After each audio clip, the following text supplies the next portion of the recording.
Welcome to Build. I'm your host, Laura Haywood. Today's guest, Anika Noni Rose, is a powerhouse performer who dominates across genres. From her work in the theater, she's received a Theater World Award, a Lucille Lortel Award, and the Tony Award for her role in 2004's Caroline or Change. On screen, you've seen her in Dreamgirls alongside Beyonce and Jennifer Hudson, the film For Colored Girls, and the TV series Roots. And you've most definitely heard her voice as Disney's Princess Tiana, the first African-American Disney princess in The Princess and the Frog. Currently, Anika plays a sexy villain named Jukebox in the Starz series Power. Her film Assassination Nation is on its way to Sundance, and she's here to promote her leading role as Dr. Eva Fletcher on BET's The Quad, which begins season 2 on January 23rd. Before we welcome Anika to the stage, let's take a look at this clip from The Quad. Man, what can you expect from this season? So I'm about to tell everything.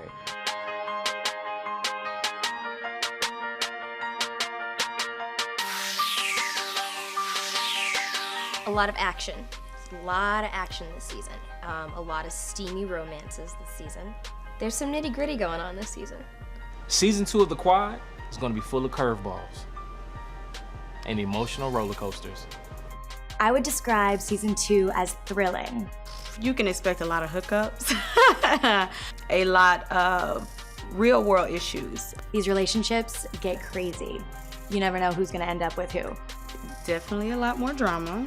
I like that season 2, like it's really diving into all aspects of college. We're gonna see some Greek life, you're gonna see relationships, friendships/relationships, even some situations being healed and some things unfolding. So it definitely has a lot more heat this season. It's a show about our culture, our people, HBCUs, Black lives, like it's something that we gotta support. Season 2 in one word, elevated. Because it's getting better and better. That's an elevator. It's a show it's fun. Like if you didn't go to college, you get to experience that now through other people. So like I know people love drama. So now you get to see the drama we go through without the repercussions of it, All your questions are going to be answered, because I feel like what I liked about the first season is there was a lot of stuff up in the air. There was a lot of stuff up there. So this is going to answer a lot of those questions. You should tune in because there is no other show like The Quad on BET, and we lit. What other television show shows historically Black colleges or college life at all, man? It's a beautiful show with a lot of drama. It shows a lot of school pride. I feel like it's going to influence a lot of young people who don't know about the college life or college experience. It's going to make them curious about it, and it's going to make them look into going to school if they never thought about it before. So, it's a beautiful show. It's a great show. And Bryce is in it, as well as Anika Noni Rose. Hi, Anika. Season 2 of The Quad is lit. It's litty. Watch season 2, baby. Welcome to Build, Anika Noni Rose, and congratulations on The Quad. Thank you very much. We're just a couple of days from season 2, and I know that everybody's sort of been on the edge of their seats because there were a lot of sort of cliffhangers going on at the end of season 1. Yes, there were.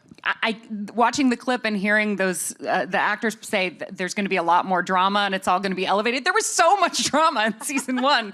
Like, where can we go from here? Well, I think this season is a little more exciting. So there was a lot more drama. It becomes a little more exciting this season, and so it is a little more heightened. I think my character changes a lot between last season and this season because there were so many things that happened. So she's, I think, less buoyant than she was last season. She's just dealing with all the aftermath of last season, and then trying to help my child move into a new way of being, and dealing with the fact that I wasn't able to protect my child in a moment of need, and also trying to save the school and make sure we get the money that we need to continue to be the institution we are, deeply rooted in its own culture. So that institution is, how do you pronounce it? MAGU? GAMU. Yeah, that's right. Of course, I just flipped the. Okay, I know what you said. GAMU, the Georgia A&M University. Yep. And you play the president of the university. I realized in all my research for today that there's an entire fake academic website for for GAMU, and that includes a long bio for the president. It does, and it sort of backfired last year because people were trying to apply. So Really? Well, it does say admissions are now open. yeah, that didn't quite work out, but it was cute. Oh my gosh, that's really funny. The story I learned from that bio is that your character went to college, went to Dartmouth at age 16. She continued on and got her PhD at Dartmouth. And as a result of her Ivy League roots, her GAMU colleagues refer to her sort of in a derogatory way as Black Ivy. Yes, they think that's very cute.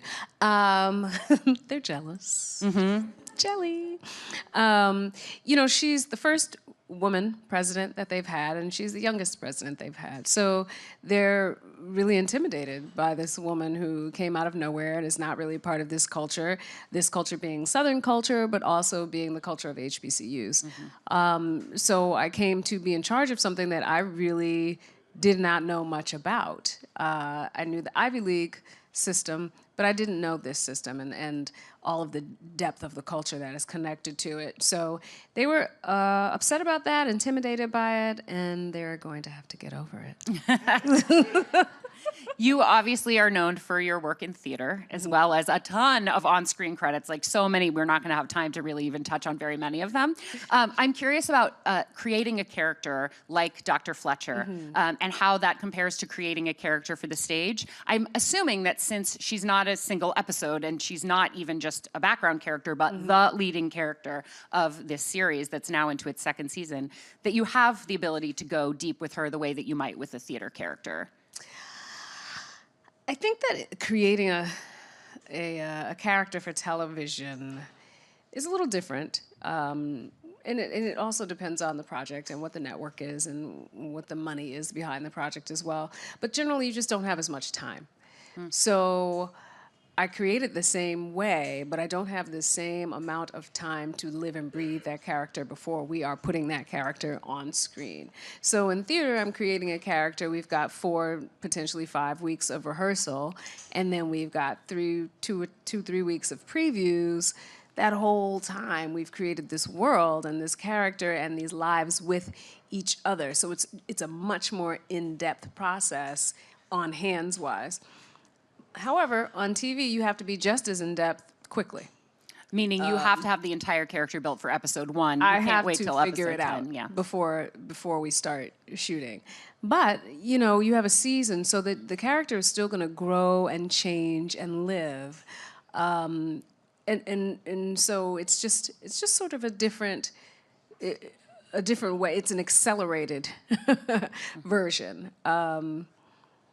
Yeah, so it's very interesting. And even the process of putting a TV show together, everything is fast about it. I could be working on episode 1, we'll get the script for episode 2 somewhere during episode 1, we'll rehearse the script during a lunch period, we will probably start shooting the next day or the day afterwards. We're still shooting episode 1, by the way. We're already starting to shoot episode 2 while episode 1 is happening. So it's very layered and very fast, and you just have to do your work in a very different way. Does it feel linear to you in shooting a television show? No. Because the way we watch it, obviously, is in a linear way. It is not linear, nor is film, for that matter. Film, you have more time, you have more space with your script, and sometimes you have a rehearsal period. But no, television is not linear at all.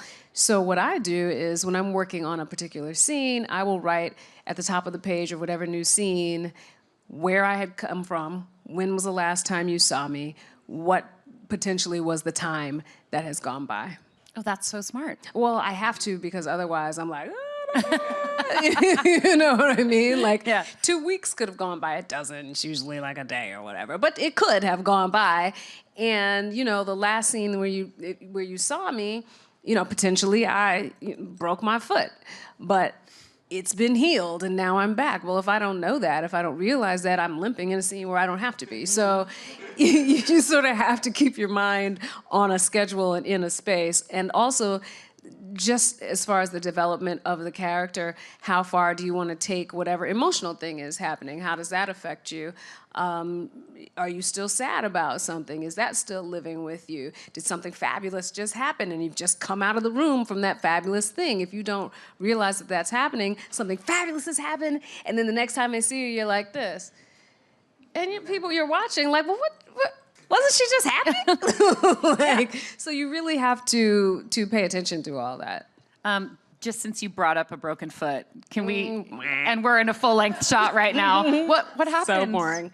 So I was doing a roundhouse. I've been working on Krav Maga recently, and For work or for play? I was doing it for work. You totally believed me. I wasn't. But I can. I learned how this fall. But no, I was coming down the steps on some newish carpet, barefoot, and I slipped.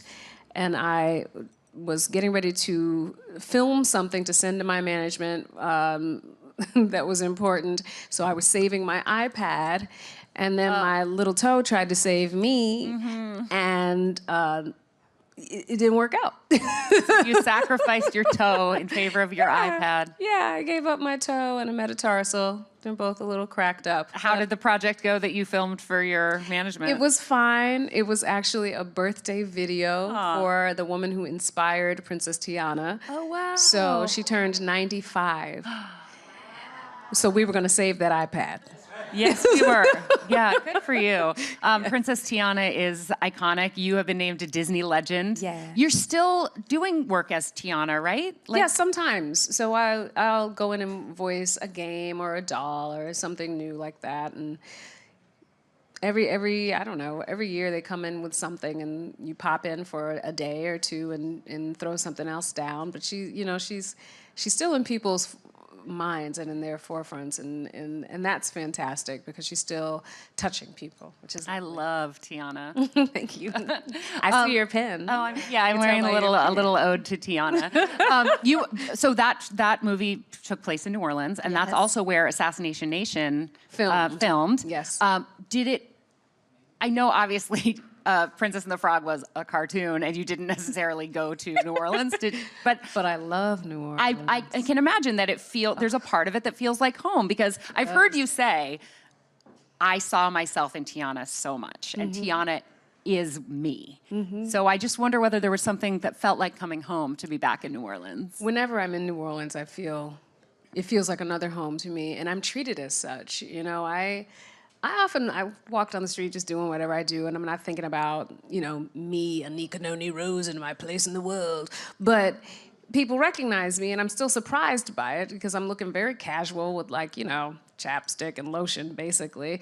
And the people of New Orleans are so warm and so welcoming and so loving towards me when I'm there. It feels magnificent. But even if no one recognized me walking down the street, and they've got the eye, let me tell you, they got Tiana eye in New Orleans. The city itself is so beautiful and so walkable and so special and warm and sometimes swelteringly hot. It's a lovely, lovely place to be. The people, it's a very special culture and a very different culture. It's the only place where you can walk down the street and a party will come out of nowhere. A second line will come out of nowhere. And so I was there shooting for a while, and I had a handkerchief on my person at all times because I was not gonna not be ready for a party. And you can eat.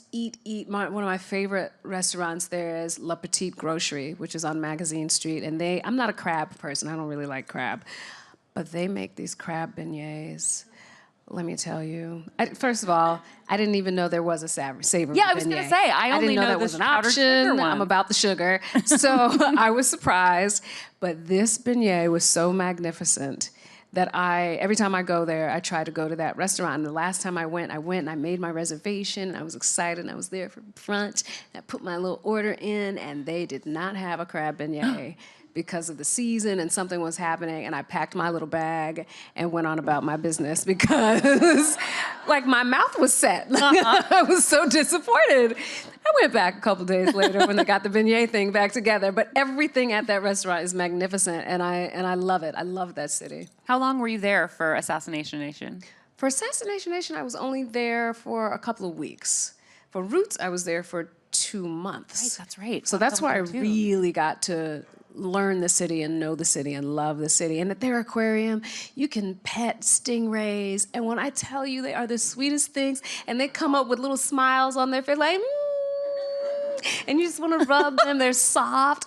Like, it's an amazingly beautiful city, and there are loads of things to do. Man, if they have not already named you an ambassador to New Orleans, we're sending them these clips because I feel like you should just. I mean, you are the princess of that city.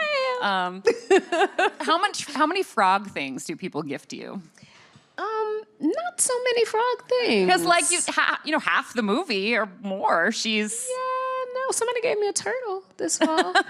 Somebody gave me a turtle. His name is Caper. I rewatched The Princess and the Frog last night, and I had forgotten how much it made me laugh. Oh, I'm glad. That scene where the frogs get their tongues stuck together. So silly. That's maybe one of my favorite scenes of any Disney movie ever. It is so silly and so funny. And Jim Cummings, who played Ramon, the firefly, the lightning bug, I think of him whenever I see a bright star in the sky. He's hilarious. And he really elevated that scene and made it so much more fun than it even could have been. It was fantastic. I want to see you do another project where you get to really show how funny you are. So do I. She says directly to camera. Somebody, please. Oh my! Well, your characters across the board, I think without exception, are so fierce, and sometimes that's fierce, like, dominant, and sometimes that's fierce, like not taking any crap from anybody. Sometimes I'm gonna kill you. Right. Well, exactly. I mean, Jukebox on Power is like, I mean. Is it true that you met somebody at like a game night who said, "What do you want to do?" And you were like, "Give me a motorcycle to ride and let me be a total badass because somebody was Courtney Kemp, who was the creator of Power." So we met years ago at a game night at a mutual friend's house, and we really liked each other. I didn't know what she did at the time, and she didn't have power at the time. And we went to lunch, and she was like, "What do you really want to do that you never get to do?" And I was like, "Yes, badassery." And so fast forward to a couple years later, I get this call, "We have a character for you." And I said, "Yeah." Because it really, as an actor, what you want to do is be able to really stretch yourself and spread your wings and be something people wouldn't automatically assume you would be. I don't want to play the same character all the time. I don't feel like you have, though. And I've been so lucky and so blessed about that. But that one was really out the pocket, and I'm so thankful to her and will be for a very long time. They just won an NAACP award last night, the whole cast, the show did, and rightfully well-deserved. They've been sort of ignored in the award circuit, which I think is a shame because it's extraordinarily well-written and thought out, and it is New York. It's magnificent. Well, you have not been ignored on the awards circuit historically. You're Tony Award winner. Yes. And you were nominated a second time. Thank you. What are your plans for coming back to the New York stage? I want to come back, and I'm talking to some people about a couple of things, and we'll see how that turns out. But I want to come back, in something that really excites me and makes me happy. I don't want to just come back because it's been time. I want to come back because it's past time, and I can thrill you with something, and I can thrill myself with something. So that's what I'm looking for, and we'll see. Hopefully, I'm ready. Are you actively seeking things out? Are you talking to your management? We're always open, and we're always looking for something. It's not that I'm like, oh, I don't feel like that. Well, I mean, you do have two television shows in production right now, and this film, and yes. However, my heart and my spirit soars on stage. So it's important not to let that go. And not only that, not only is it a place where my heart beats faster, it is a place where I recalibrate. I sharpen my instrument. And so I think as an artist, it is important for me to always come back to stage so that I can fine tune and better and not have a take 2 or a take 3, and be in charge of my performance. What I put down is what you will see. And that's really, important. And even in those moments where you make a mistake, it's what you put down. And you put it down with conviction, hopefully. And sometimes mistakes happen to be a glorious thing. Sometimes they are crash and burn, but you even learn from that. Learn from that. That's why I love the theater so much. I'll go back and see the same show 2, 3, 4 times. And it's because, different. yeah, that's what excites me about the theater. And it's those moments of getting to watch you as an artist listen to your scene partner and react. It's no secret that I'm obsessed with theater as an art form. I couldn't tell from your Twitter page. It's really interesting. Yeah, Broadway I Girl missed NYC, that. Where does the quad film? Are you filming in the Atlanta. South? It does, because you are not the only theatrical legend in that show. Ruben Santiago Hudson is one of my favorite performers and favorite people. Yes. And I got to know him when he was working on Jitney Yes. at Manhattan Theater Club. What is it like working with him? And had you worked with him before? I had never worked with Ruben before, and he is my adversary on the show, but he also directed an episode this year. Oh, he did. Which one did he direct? Oh my God, I don't know. I don't Sorry know. to put you on the spot. I don't even, once you're done, like there was so much and it's so melded together, I couldn't even tell you one episode from the other. However, the episode that he directed, I anticipate being very good. It was a wonderful experience as an actor to be directed by someone who has directed before, so it wasn't new to him. Television directing was sort of new to him. But he understands the actor, he understands how to talk to the actor, he understands how we function. And so it was really wonderful to have a conversation with him while we were working and to really see eye to eye on things, even if we weren't necessarily agreeing about how something was to be done, and we didn't have any disagreements. We understood each other's language about how it needed to happen, we wanted something to happen, or why I potentially wanted something different than he did, or vice versa. So it was a really great experience, and I'm really happy for him, and I'm excited for people to see it and to see a different side of him. I'm really excited for this show to come back, and I really hope that it finds a very, very wide audience. Thank you. I think that it's important to me to have learned all about the historically Black colleges and universities and the life on those campuses and how similar and different they are from my academic experience. And I really hope that that audiences of all colors will watch and dig into this show, because it is so dramatic, and certainly being set at an HBCU gives it a slightly different context, but it didn't feel to me like It's not alien. Black show. No. It feels like a very familiar, very engaging, everything you want from a TV show. There is specificity in it that speaks to HBCU life, definitely. But it's totally relatable because it's human life. That's right. It's what we go through as people. It's how we react and act and how we are when we leave home as hatchlings and all of those things we've all experienced. So there is no, I can't relate to that, because we're all humans and we've all had the experience of being fish out of water, of being uncomfortable, of being new, of being sure of ourselves, of being absolutely wrong but certain that we're right. We've all had those experiences.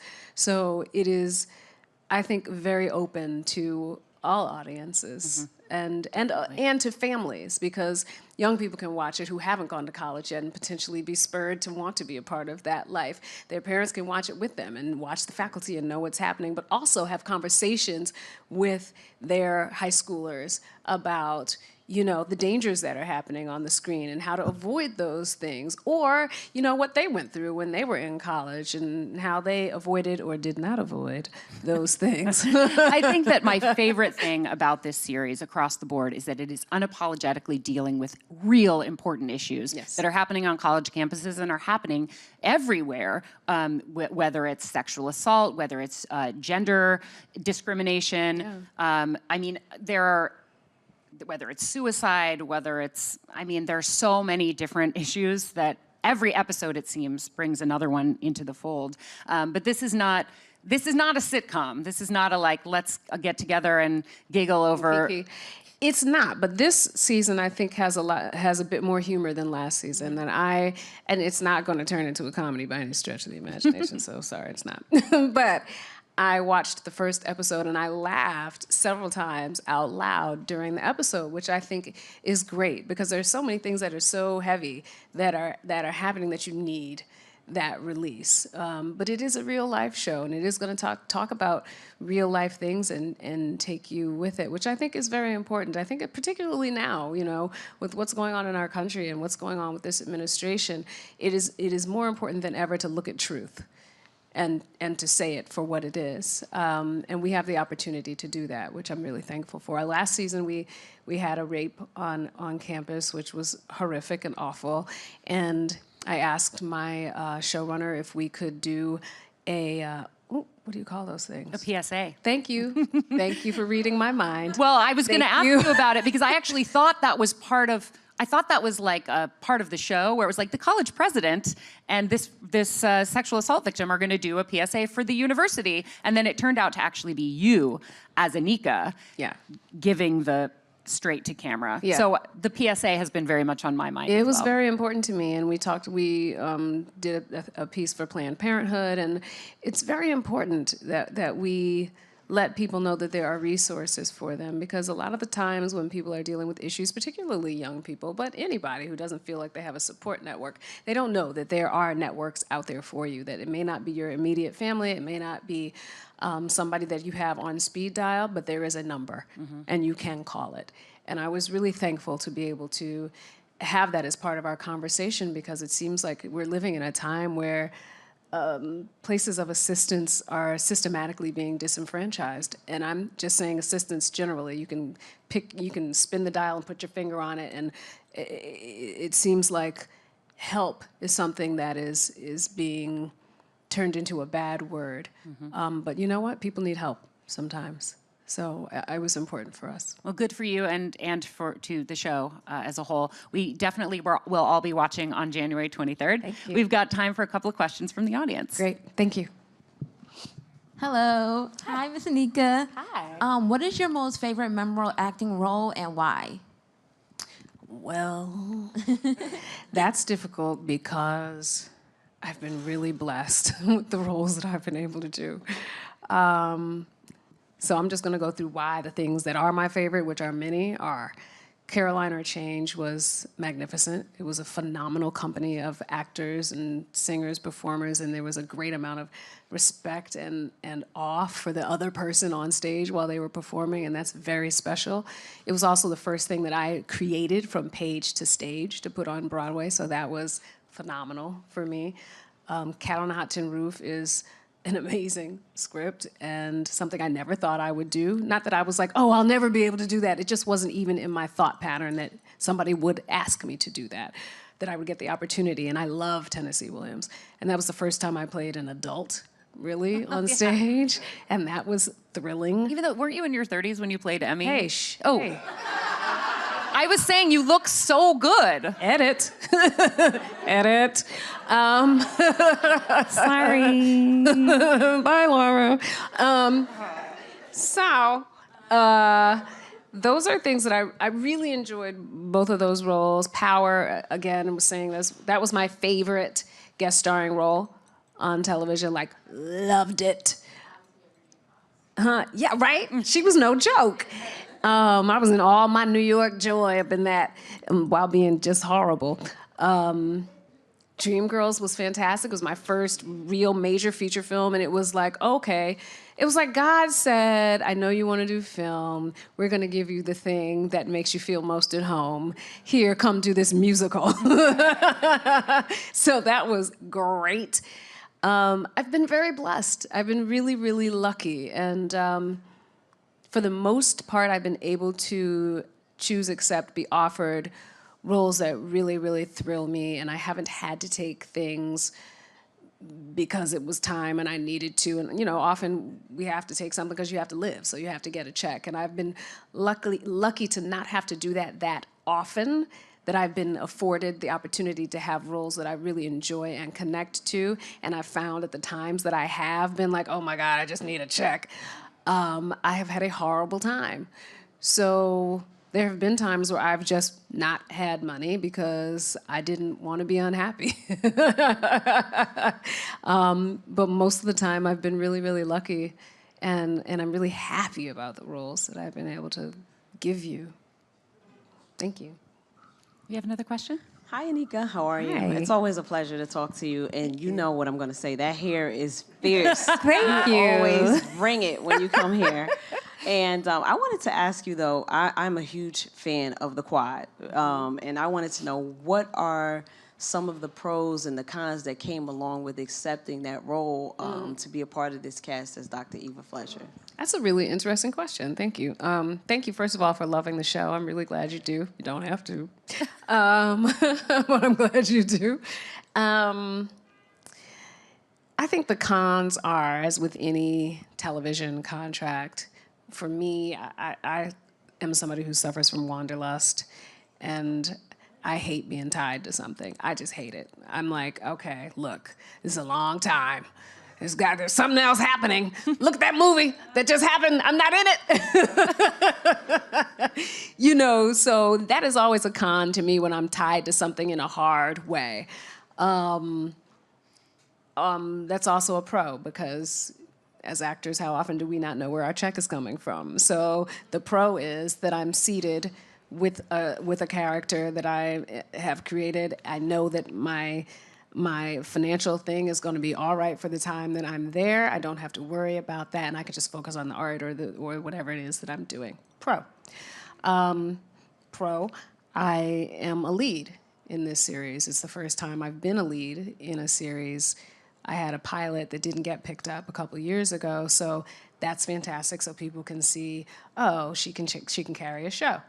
Also, financially, you have a quote. So because of that pilot, I had a certain amount of money that I was offered for that pilot. That is what they call a quote, so that when you get another job that is in a similar category, you can take that quote with you, and they're like, we'd like to pay you 10 cents. And you're like, ha-ha, but I have a quote. You will pay me 25. So that's a great thing to be able to have with you. And also just learning how to lead a show for the long haul is a pro, because it says a lot to the professional world, but it also trains you in a different way of how to hold something and how to keep it solid and keep it moving, and also take care of the energy of the set and the people around you, and make sure that you are infusing them with something positive to work with.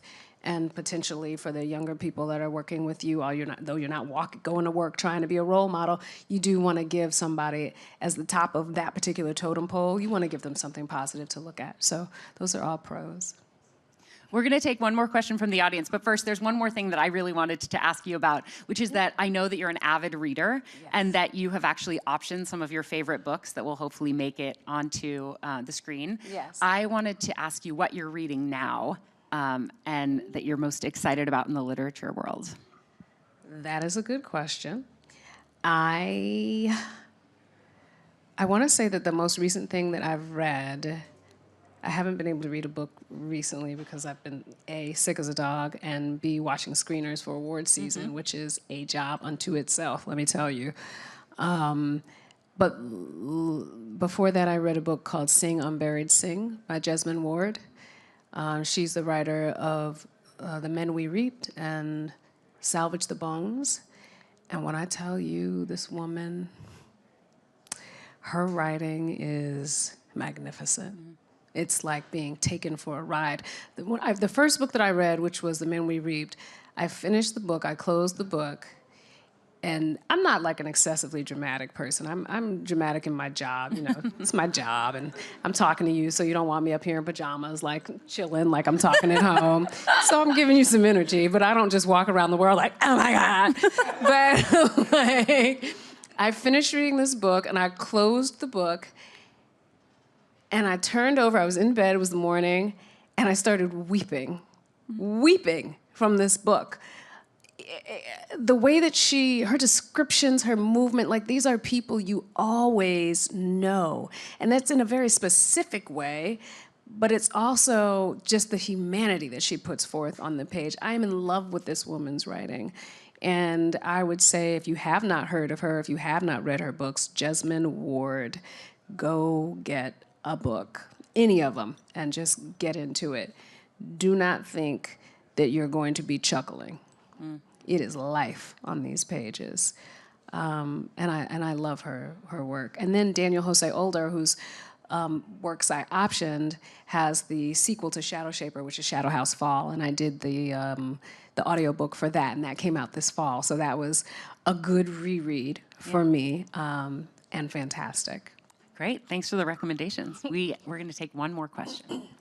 Hi, Anika. Hi. Thank you for coming in this weather and everything. Thank you. I think you're such a phenomenal actress. Thank you. And with all the roles, you surprised me. I'm like, reading the credits, and I'm like, okay, where was she? That was her. Thank you. You're a very phenomenal actress. You kind of answered my question throughout this interview, but so I'm going to ask it in a different way. Okay. When you get the sides, how do you say to yourself, okay, what's your technique on this is how I'm going to portray this actress, this character? How do you go about it? Because I think it's so amazing what you do. You nail it every time, and you're just so amazing to watch. Thank you so much. That's really kind. Thank you. Sometimes you only get sides, which for those of you who don't know are just the lines that your character is, just the scenes that your character in. So like things are so secretive now. Like if you audition for something for Marvel, it may not even say Marvel on it. They have changed the names. It's a fake scene. They may have blocked out stuff like it's national security.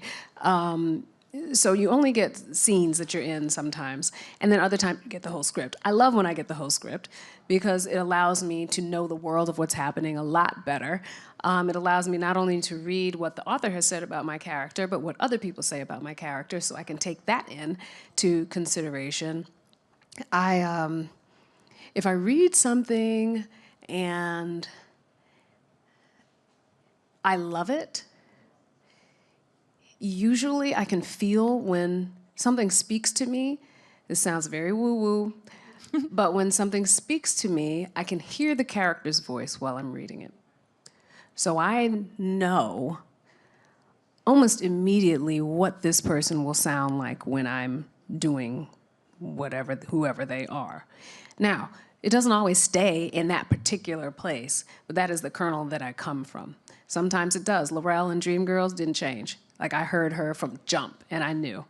And so the more I work on the lines, the more I practice, the more things will come to me.